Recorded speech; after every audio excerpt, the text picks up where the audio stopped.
میری طرف سے پورے اہل اسلام کو السلام علیکم ورحمۃ اللہ وبرکاتہ۔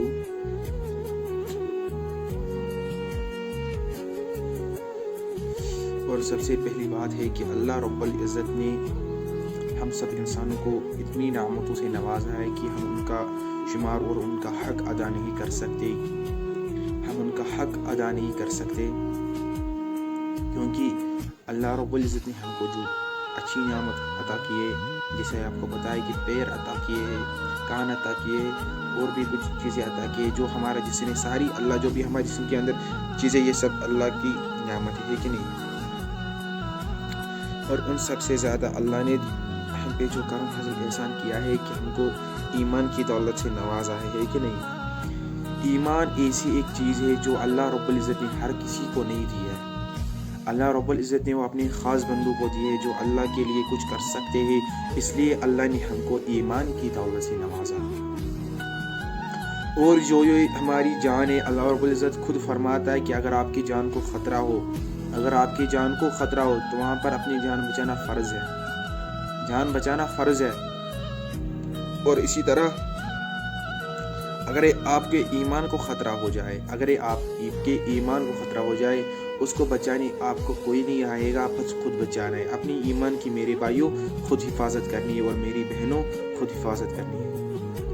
کوئی غیر نہیں آئے گا، کوئی فارن کنٹری کا نہیں آئے گا، کوئی پرایا نہیں آئے گا، کوئی گھر والا نہیں آئے گا آپ کے ایمان کو بچانے۔ کیوں؟ ایمان آپ کو اپنی خود کی دولت ہے جو اللہ نے آپ کو عطا کی ہے، اس کو خود بچانا ہے۔ اور ایک بزرگ نے کیا خوب کہا ہے کہ اگر شیر کے پیچھے چلے گا، شیر پلٹ آئے گا تو جان لے جائے گا، جان جائے وہاں پر تو جانے دو، لیکن اگر لڑکی پلٹ آئی تو وہ آپ کے ایمان کو لے کے جائے گی۔ کیا قول تھا ہمارے بزرگوں کا۔ اسی طرح ایک واقعہ یاد آ گیا، اچھا ہی واقعہ ہے۔ ایک بزرگ تھا، وہ اپنے بچوں کو درسگاہ میں تھا، اور بہت ہی بڑا بزرگ تھا، اچھا بزرگ تھا، اور وہ جو بھی وہاں پر طالب علم زیر تعلیم تھے اور ان کو بخاری شریف پڑھاتا تھا، اور خود تو اس کو بخاری شریف ساری یاد تھی، اور قرآن شریف کا حفظ تھا۔ اور کیا ہوا، بہت سال جب گزر گئے، وہ ایسی بچوں کو بخاری پڑھاتا رہا اور ان کو درسگاہ سے فارغ کرتے رہا، ان کو بخاری پڑھاتا رہا اور ان کو فارغ کرتے رہا۔ اور اسی طرح بہت سال گزرنے کے بعد اس نے کام کیا یہ کہ اس نے ایک دن اپنے مرید کو ساتھ لیا، اور 2 مرید تھے اس کے ساتھ، 2 مرید، ایک کا نام جنید بغدادی علیہ رحمہ تھا اور دوسرے کا مجھے نام معلوم نہیں۔ اور وہ چل بسے ایک بستی میں وہ پہنچ گئی، اور اس کو ایک لڑکی پہ نظر پڑ گئی، اور وہ لڑکی مسلمان نہیں تھی، وہ غیر مسلم تھی، اور اس کا اسلام سے کوئی مطلب کہ رشتہ نہیں تھا، اسلام سے کوئی اس کو ریلیشن ہی نہیں تھی، اور وہ یہودی تھی۔ اور اسی طرح اس نے کیا کیا، اس بزرگ نے کہا اپنے مرید کو کہا تم یہاں سے جاؤ، مجھے یہی پر رہنا ہے، تم یہاں سے نکلو۔ اور وہ مرید 2 نکل گئی، اور بزرگ کا کہاں مانتے تھے، اور آج کل کے لوگ کہاں بڑوں کا عزت کرتے اور کہاں بڑوں کا مانتے، کہاں اپنے ماں باپ کی مانتے، اور انہوں نے اس کا مانا اور وہاں سے چلے گئے۔ اور وہ بزرگ گیا اس لڑکی کے والد کے پاس، اس نے کہا کہ مجھے نا آپ کی بیٹی سے نکاح کرنا ہے۔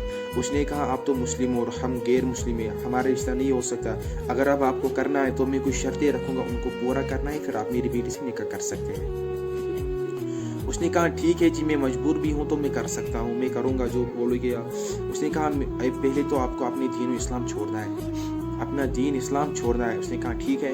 اور پھر کہا جو میرے پاس یہ جانور ہے ان کا نام پگ ہے، اور وہ پالنے ہیں آپ کو 10 سال تک ان کو پالنا ہے۔ اور وہ اس کے پاس جو ڈنڈا تھا جس سے وہ خطبہ دیتا تھا جمعہ کے دن، وہ اس کے ہاتھ میں ہی تھا، اور اس نے اس کے جانوروں کو لے جا کے جنگل میں لے گئے، اور اسی ڈنڈے سے ان کو مارتا تھا، چراتا تھا، ادھر ادھر سے بھاگتے تھے وہ، ان کو اسی ڈنڈے سے واپس لاتا تھا، اور اسی ڈنڈ سے خطبہ دیتا تھا، خطبہ جمعہ کا دیتا تھا۔ اب آپ خود ہی اندازہ لگاؤ کہ لڑکی نے اس کو کس حال میں پہنچا دیا۔ میں نہیں یہ کہوں گی کہ ہر کوئی لڑکی کے آپ کو ایمان سے خارج کر دے گی، آپ کا ایمان کو لے جائے گی، نہیں بھائیو۔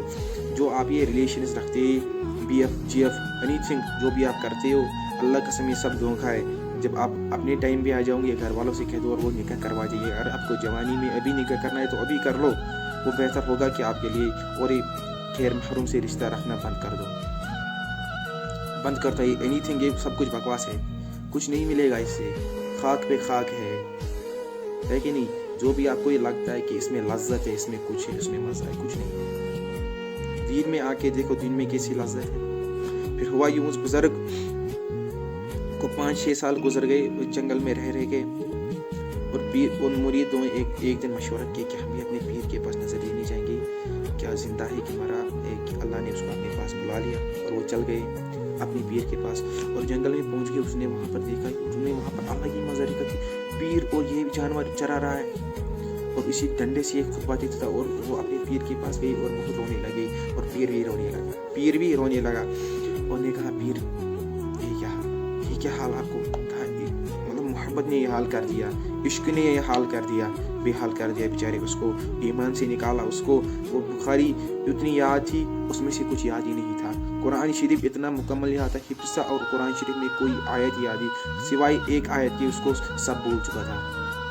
اس نے کہا بس مجھے ایک آیت یاد ہے قرآن شریف کی، وَتُعِزُّ مَن تَشَاءُ وَتُذِلُّ مَن تَشَاءُ. اللہ رب العزت جس کو چاہے عزت دے سکتا ہے، اور اللہ رب العزت چاہے اس کو ذلت دے. اور وہ وہاں سے چل گئے دونوں مرید، بہت رو گئے، بہت روتے چل گئے اور اپنے درسگاہ میں پہنچ گئے اور دعا گو ہو گئے اپنے پیر کے لیے. اور وہاں پر جتنے بھی طالب علم تھے سب نے دعا کی، سب نے مل کے دعا کی. اور اللہ رب العزت نے اس دعا کے بدولت اس کے دل میں کچھ ایسا اثر ڈالا. اور وہ ایک ندی پر بہت سال گزرنے کے بعد ایک ندی پہ پہنچ گیا. وہاں پر سوچ لگا میں کیا کروں، میں اس ندی کے پار جاؤں گا اور اپنے اسلام میں واپس داخل ہو جاؤں گا، اور اگر یہی پر میں رہ گیا تو پھر مجھے اس سے نکاح کرنا ہے. 10 سال بھی گزر گئے تھے اور وہ مرید اسی ندی سے گزر رہے تھے. ان کو نظر پڑ گئی کہ اپنا پیر وہاں پر نہا رہا ہے اور وہ غسل بنا رہا تھا. اللہ اکبر. اور انہوں نے وہاں پر چلایا پیر اسی طرف اس طرف آ جاؤ، پیر ہمارے پیر اس طرف آ جاؤ. اور اس نے غسل کرنے کے بعد اس ندی کو پار کیا اور اپنے مریدوں کے پاس پہنچ گیا. اور ہوا یوں کہ جب وہ اپنے مریدوں کے پاس پہنچ گیا اور اس نے وہاں پر یہ بولا کہ اب مجھے سارا قرآن یاد ہے، اب مجھے ساری حدیث یاد ہے. کہ اللہ رب العزت جس کو چاہے عزت دے اور جس کو چاہے ذلت دے. اور اللہ رب العزت قرآن میں فرماتا ہے فَبِأَيِّ آلَاءِ رَبِّكُمَا تُكَذِّبَانِ. میرے جوانوں آپ دیکھو کہ دنیا اللہ رب العزت نے اتنی خوبصورت بنائی ہے، ہمارے کشمیر کو اتنا خوبصورت بنایا ہے. اور فارن لوگ آتے ہیں ہمارے کشمیر کو نظارہ کرنے، دیکھیں کہ کشمیر کی خوبصورتی. تو اللہ رب العزت نے ہمارے لیے جنت کتنا خوبصورت رکھا ہوگا.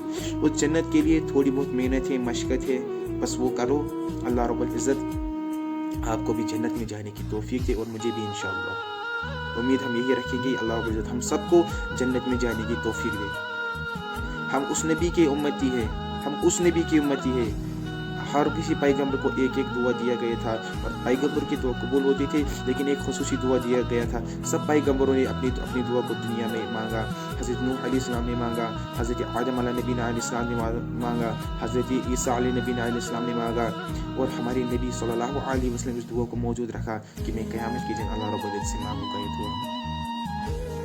ہم اسی نبی کو بھول گئے، اس نے رات دن ہمارے لیے ایک کیا. اور ہم اس نبی کو بھول گئے ہیں جس نے اس دنیا میں آ کے اپنی امت کے لیے سب کچھ وہ کر دکھایا. میری امت میری امت میری امت. میرے جوانوں یہ دنیا دھوکہ ہے، جو جوانی ہے میری بھی جوانی ہے. اللہ رب العزت اگر اس کو دھوکے میں گزارو گے یہ بھی گزر جائے گی. یہ نہیں کہے گی کہ میں نہیں گزروں گی. اگر اس کو بد اخلاقوں کے ساتھ گزارو گے گزر جائے گی. اگر اس کو چرس میں گزارو گے، گانجے میں گزارو گے، شراب خوری میں گزارو گے، بدکاری میں گزارو گے، گزر جائے گی. پوری زندگی گزر جائے گی. اور ایک اگر اس کو دین میں گزارو گے یہ بھی گزر جائے گی. بہتر ہوگا کہ اس کو دین میں گزارے، اللہ رب العزت کو اپنی زندگی حوالے کرے اور اس کے رسول کو حوالے کرے. اللہ رب العزت آپ کو بھی ہدایت کرنے کی توفیق عطا فرمائے اور مجھے بھی. اور میری بہنوں سے میں یہ خاص کہتا ہوں اپنے آپ کو بھی پردہ کرو، کیونکہ پردے میں کامیابی ہے. اور یہ فیشن کو چھوڑ دو. میری بہن اگر گھر سے نکل رہی ہے وہ دل میں یہ ارادہ کر لیتی ہے کہ آج میں مائل کروں گی لڑکوں کو اپنی طرف، اور اللہ رب العزت اس پہ لعنت بھیجتا ہے. جو گھر سے نکلے گی اور یہ کہے گی کہ آج پوری لڑکے مجھے دیکھیں گی، اور اس لڑکی پر بھی لعنت ہے جو گھر سے سٹائل مار کے نکلے گا اور آج پوری لڑکیاں مجھ کو دیکھیں گی اسکول میں، اس پہ بھی میرے رب کی لعنت ہے. اس لیے بھائیو بزرگوں دوستو آپ میں چینجز لاؤ، اپنے آپ کو اپنے نبی اور اس کے اللہ کے حوالے کر دو، اسی میں کامیابی ہے۔ کامیابی کے لیے کچھ نہ کچھ کرنا ہوتا ہے کہ نہیں، جیسے دنیا کے لیے محنت ہے اس لیے آخرت کے لیے بھی محنت ہے۔ آخرت کے لیے محنت کرو گے فلاح پاؤ گے، دنیا کے لیے کرو گے دنیا میں بھی کامیابی ہوگی انشاءاللہ، لیکن آخرت پھر ہمارا برباد ہوگا۔ آخرت کے لیے بھی کریں گے، دنیا کے لیے بھی کریں گے۔ السلام علیکم ورحمۃ اللہ وبرکاتہ۔